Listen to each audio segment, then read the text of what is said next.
সড়কে শৃঙ্খলা ফেরাতে সরকারের আগ্রহ থাকলেও উদ্যোগ নেই গাড়ির মালিকদের। মেয়াদোত্তীর্ণ গাড়ি উঠিয়ে নিতে সরকারের দেয়া 6 মাস সময়ে কোনো পদক্ষেপই নেননি তারা। যদিও মালিক সমিতির আশা, নির্ধারিত সময়ের পর আর পুরনো গাড়ি চালাবেন না মালিকরা। এদিকে সিদ্ধান্ত কার্যকর করতে এবার কঠোর অবস্থানে থাকবে বলে জানিয়েছে বিআরটিএ। বান্ডেল থাকলে প্রতি সেনমানিতে টাকা বাঁচবে। বিকাশ সেনমানি বান্ডেল কিনে জিতুন প্রতি লেনদেনে।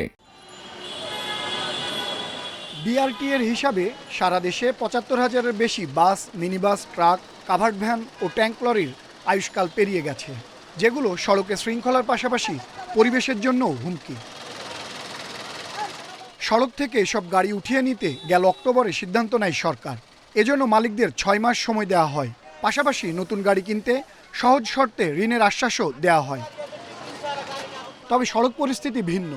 নতুন গাড়ি তো নামেইনি, পুরনোগুলোও চলছে দেদারসে। এতে নির্দেশনা মানায় মালিকদের আগ্রহ কতটা তা নিয়ে উঠেছে প্রশ্ন।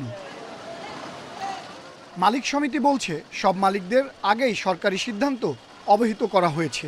নির্দিষ্ট সময়ের পরও পুরনো গাড়ি চললে দায় নেবে না সমিতি।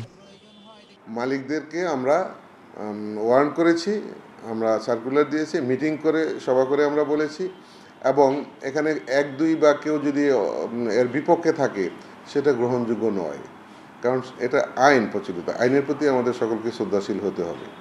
বিআরটিএর বিজ্ঞপ্তি অনুসারে ১ মে থেকে রাজধানীর রাস্তায় ২০ বছর পুরনো বাস এবং ২৫ বছর পার করা ট্রাক, কাভার্ড ভ্যান চলবে না। এ ব্যাপারে কঠোর থাকার কথা জানান চেয়ারম্যান। হঠাৎ করে আমরা করছি না, আমরা কন্টিনিউয়াস মেসেজ দিয়ে আসছি, পত্রিকায় বিজ্ঞপ্তি, চিঠিপত্র ইস্যু করা, সভা করা। ফলে আমরা মনে করি যে তাদেরকে যথেষ্ট পরিমাণে আমরা জানাতে পেরেছি।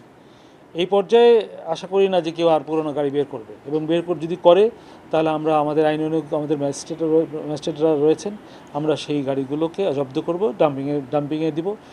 আওয়ামী লীগ সরকারের সময়েও একই উদ্যোগ নেওয়া হয়েছিল, তবে মালিকদের বিরোধিতায় ভেস্তে যায়। এবারও একই ঘটনার পুনরাবৃত্তি নিয়ে শঙ্কা অনেকের।